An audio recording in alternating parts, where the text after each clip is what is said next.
आप सबको प्रभु यीशु मसीह के प्रिय मधुर नाम में नमस्कार। परमेश्वर पिता का धन्यवाद हो कि लॉकडाउन के समय में भी हम लोग परमेश्वर की महिमा और स्तुति कर पा रहे हैं। मैं आप सबका स्वागत करता हूं, अभिनंदन करता हूं और धन्यवाद देता हूं जो घरों में रहकर रविवारी आराधना में शामिल हैं। आपको बधाई भी देता हूं क्योंकि हम लोग ऐसे समय में, जबकि हमारे देश में और पूरे विश्व में कोरोना वायरस को लेकर लोग डरे हैं और बच के रहना चाहते हैं, बहुत कोशिश करते हैं और एक भय का वातावरण है। ऐसे समय में हमें प्रभु के ज़्यादा नज़दीक रहने की आवश्यकता होती है और प्रभु अपने लोगों की सुरक्षा भी करते हैं, सहायता करते हैं और अपने लोगों का फेवर भी करते हैं और इसलिए हम प्रभु के नज़दीक रहें। आज के जीवते वचनों में हम कुछ बातों को सीखेंगे जो हमारे लिए बहुत ही उपयोगी है। मसीही जीवन में हमारा स्तर कितना ऊंचा हो गया है, हम प्रभु को ग्रहण करने के बाद किस मुकाम पर पहुंच गए हैं, हमारे जीवन में कितनी वचन की बातों को हमने ग्रहण किया हुआ है। इस संदर्भ में हम परमेश्वर के जीवते वचनों में से कुछ स्थलों को पढ़ेंगे और सीखने की कोशिश करेंगे। मसीह में परिपक्वता की ओर बढ़ने को लेकर, सिद्धता की ओर बढ़ते जाने को लेकर परमेश्वर के जीवित वचनों में क्या लिखा है। पहला कुरिन्थी 3 अध्याय के पहले पद से मैं पढ़ूंगा।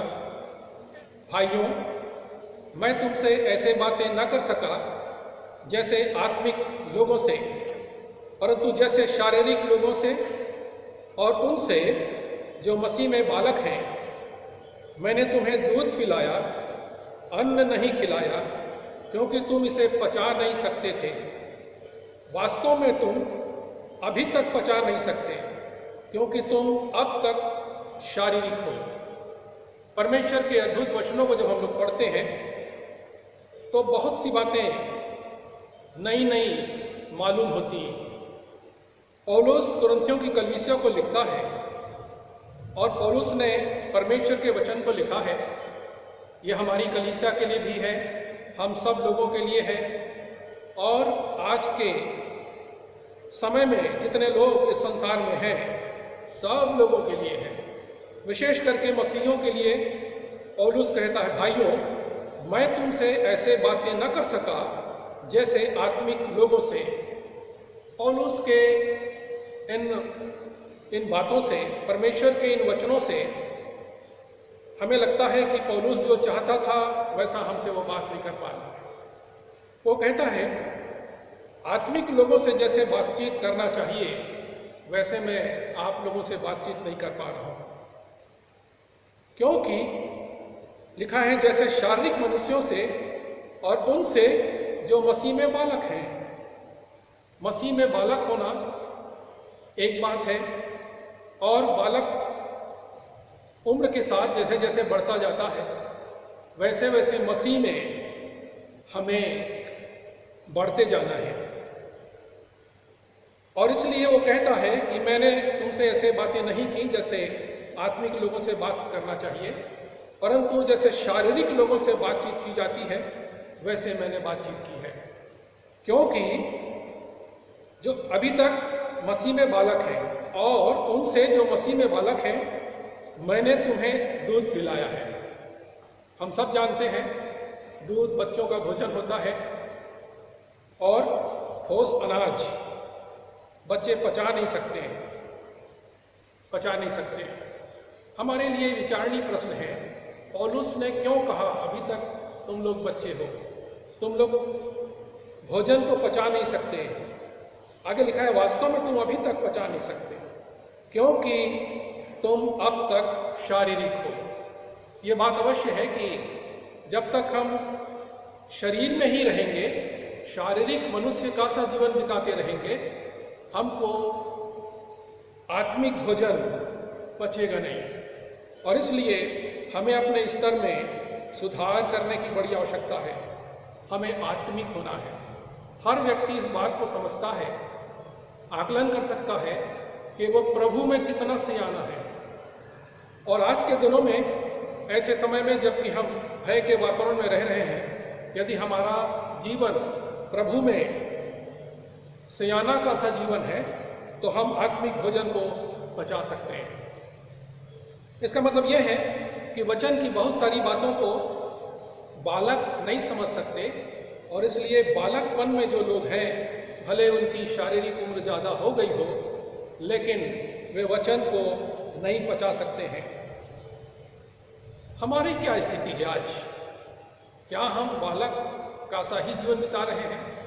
हो सकता है प्रभु को ग्रहण किए हुए हमें कई वर्ष हो गए और हम शारीरिक रूप से युवा हैं, वृद्ध हैं। ऐसे समय में हमारी आत्मिक स्थिति क्या है, इस पर हमको विचार करने की बड़ी आवश्यकता है। पौलुस ने इफिसियों की पत्री को लिखा है, 4 अध्याय के 13 पद से आगे पढ़ूंगा मैं।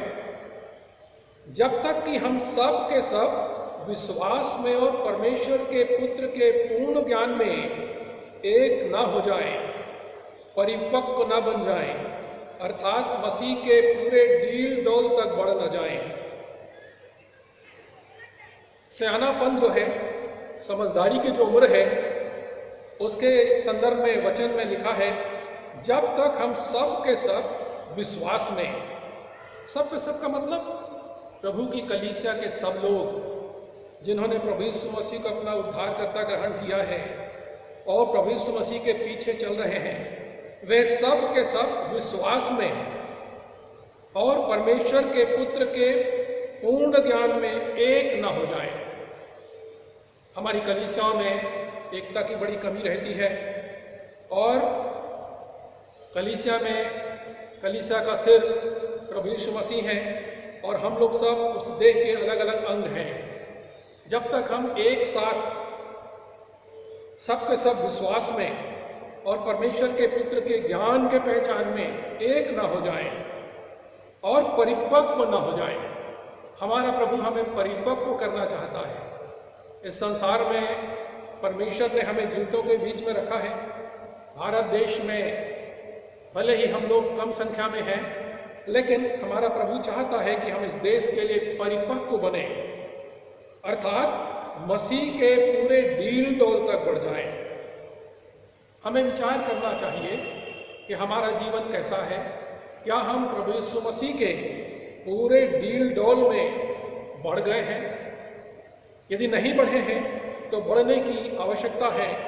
इससे पहले कि हमारे जीवन में समय कम हो जाए, समाप्त हो जाए, हमें अपने जीवन काल में प्रभु के डील डोल तक बढ़ जाने के लिए प्रभु की इच्छा है, और इसको हम आसानी से प्रभु यीशु मसीह की सहायता से पूरा कर सकते हैं।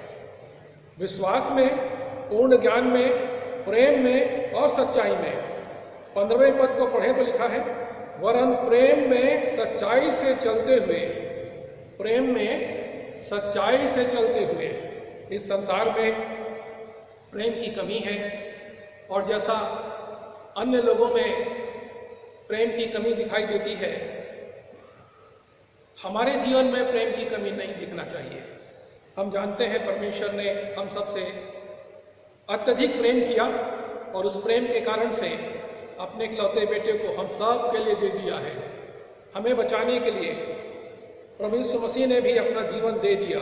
उसी प्रेम में, परमेश्वर के पुत्र के पूर्ण ज्ञान में, वरन प्रेम में सच्चाई से चलते रहें। और सच्चाई भी बहुत जरूरी है। हम मसीह लोग जब इस संसार में जीवन यापन करते हैं तो लोगों को हमारे जीवन में सच्चाई दिखनी चाहिए। ये ज्ञानी व्यक्ति की, परिपक्व व्यक्ति की, परिपक्व मसीही की पहचान है। सच्चाई से चलते हुए उन बातों में, उसमें जो सिर है, अर्थात मसीह में बढ़ते जाएं, सच्चाई में चलते जाएं और मसीह में बढ़ते जाएं। ये परमेश्वर की इच्छा है हमारे जीवन के लिए। किस प्रकार का जीवन हमारा है? ऐसे संकट के दौर में हम भारत के तमाम लोगों को कैसा संदेश दे रहे हैं। संदेश हमारा जीवन भी है। हम अपने अच्छे चाल चलन से अपने जीवन में उन कामों को पूरा करके एक अच्छा संदेश दे सकते हैं जो ये बताए कि ये मसीह के पीछे चलने वाले लोग हैं, ये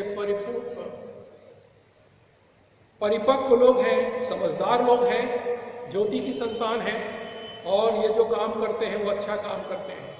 हमारा जीवन अन्य जातियों के लोगों की तरह नहीं होना चाहिए। इसी इफिसी के 4 के 16 पद को पढ़े तो लिखा है, जिसमें संपूर्ण देह प्रत्येक जोड़ में एक साथ बंध कर और सुगठित होकर प्रत्येक अंग के ठीक ठीक कार्य करने के द्वारा बढ़ती जाती है। परमेश्वर का वचन अद्भुत है और परमेश्वर के वचन में हमारे लिए आशा की बातें हैं। परमेश्वर चाहता है कि प्रभु यीशु मसीह में हम एक साथ जुड़कर संपूर्ण देह प्रत्येक जोड़ में एक साथ बंध कर और सुगठित होकर प्रत्येक अंग के ठीक ठीक कार्य करने के द्वारा बढ़ती जाती है। अद्भुत वचन है।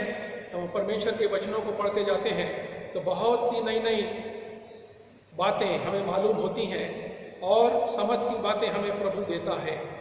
और इस प्रकार प्रेम में स्वयं उनकी उन्नति होती चली जाती है।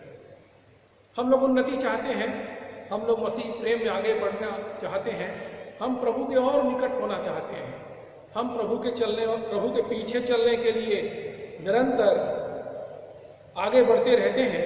और इसके लिए जरूरी है कि जो बातें वचन में लिखी हुई हैं उनके अनुसार हम लोग कार्य करें। ठीक ठीक कार्य करने के द्वारा, सच सही काम करने के द्वारा हम लोग भले काम करने के लिए सृजे गए हैं। इफिसी के 2 अध्याय के 10वें पद को यदि हम पढ़ें तो लिखा है, हम उसके बनाए हुए हैं और उन्हें उन भले कामों को करने के लिए सृजे गए हैं जो जगत की उत्पत्ति के पूर्व हमारे लिए परमेश्वर ने तैयार किया है। तो हम मसीह लोग परमेश्वर की दृष्टि में बहुत मूल्यवान लोग हैं। हम मसीह लोग प्रभु की दृष्टि में बहुत उपयोगी हैं और इसलिए हमको अपनी उपयोगिता को सिद्ध करना चाहिए। और ये तब होगा जब हम इस जीवन में प्रभु के प्रेम में, सिद्धता में परिपक्व होते चले जाएंगे। इफिसी के 4 अध्याय के 23 पद को पढ़े तो लिखा है, और अपने मन के आत्मिक स्वभाव में नए बनते जाओ। और अपने मन के आत्मिक स्वभाव में नए बनते जाओ। हम नए तो बनना चाहते हैं, प्रतिदिन हमें ताजगी मिलती है, हम महसूस भी करते हैं। और ये ताजगी, ये नयापन सांसारिक होता है, आत्मिक भी हो सकता है। प्रभु का वचन कहता है, अपने मन के आत्मिक स्वभाव में नए बनते जाओ। सामान्य जीवन हमारा नहीं है और इसलिए हमको मन के आत्मिक स्वभाव में नए बनते जाना है। हमारे लिए प्रश्न है, क्या हम समय के साथ नए बन रहे हैं? क्या हम नया बन गए हैं? क्या हम और नया बनने की कोशिश में हैं? हम जानते हैं जब प्रभु यीशु मसीह के सामने चेले ने प्रश्न किया कि हे गुरु, सिद्ध गुरु, तो उसने कहा केवल परमेश्वर सिद्ध है वरन हम सिद्धता की ओर बढ़ते जाते हैं। तो मसीह का जो जीवन है निरंतर सिद्धता की ओर बढ़ते जाने का जीवन है।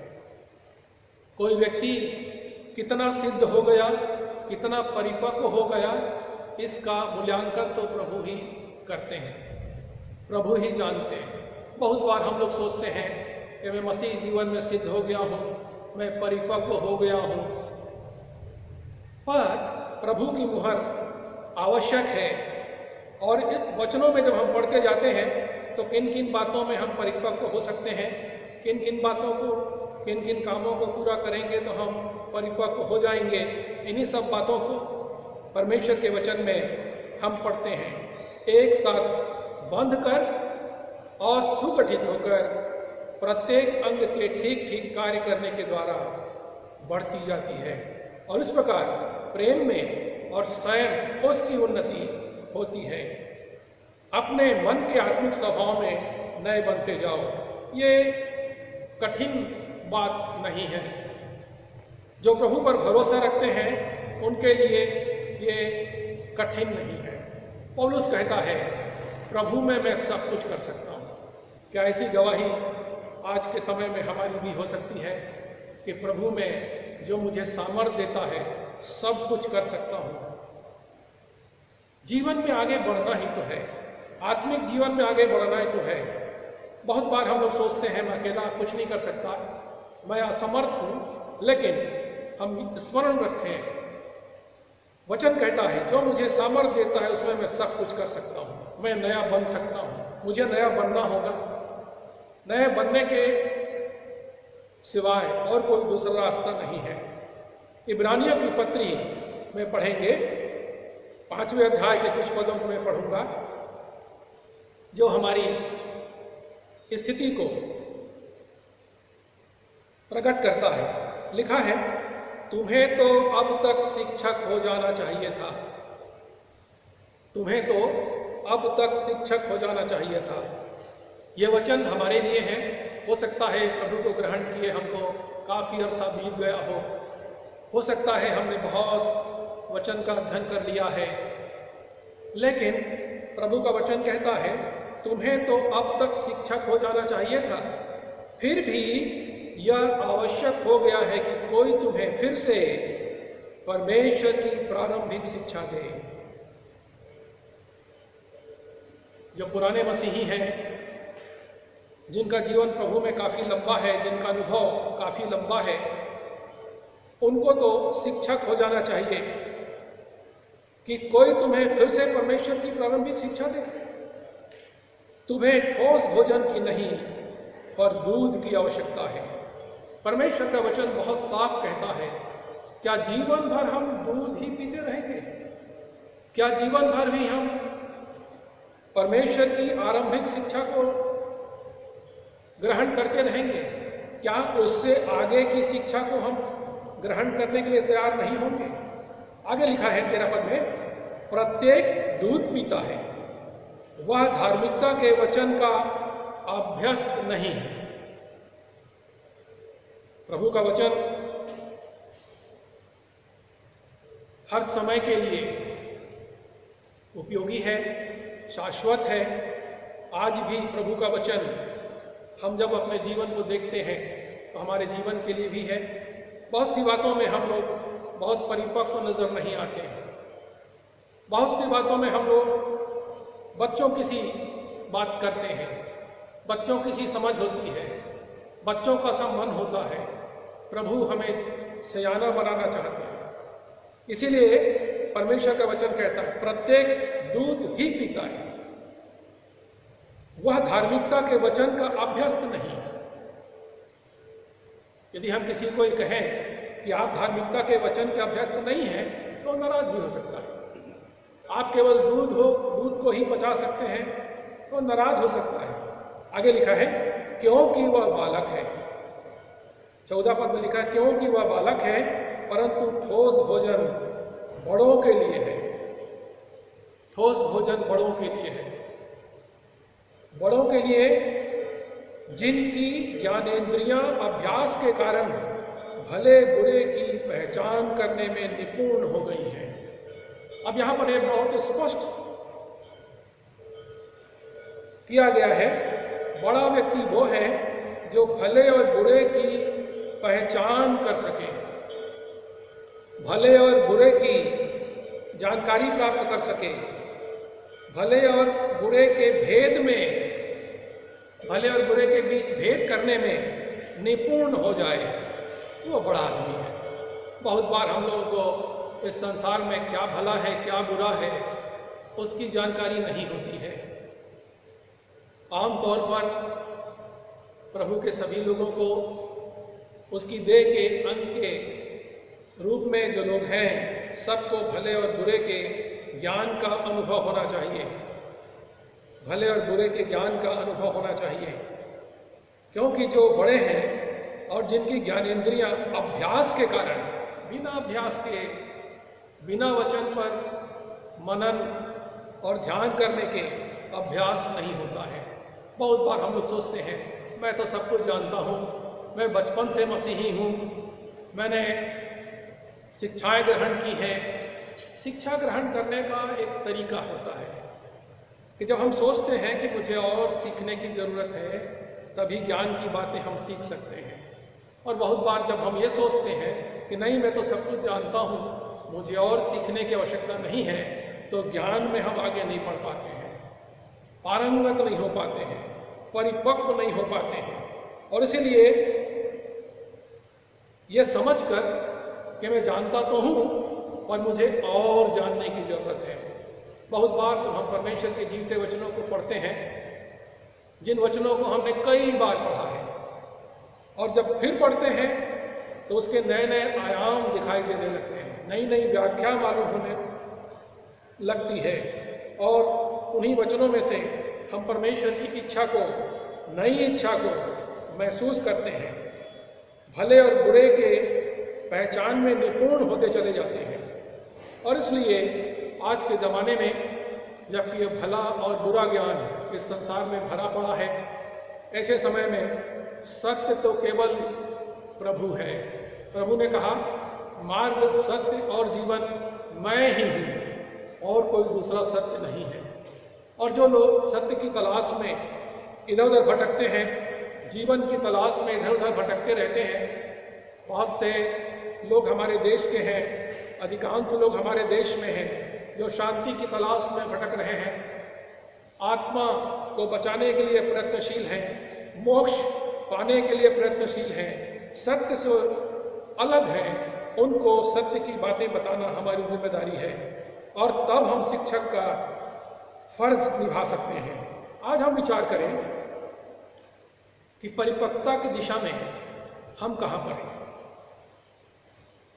प्रभु में हम सियाने हो गए हैं कि प्रभु में हम अभी बच्चे ही हैं। मेरा कद प्रभु की दृष्टि में कितना है?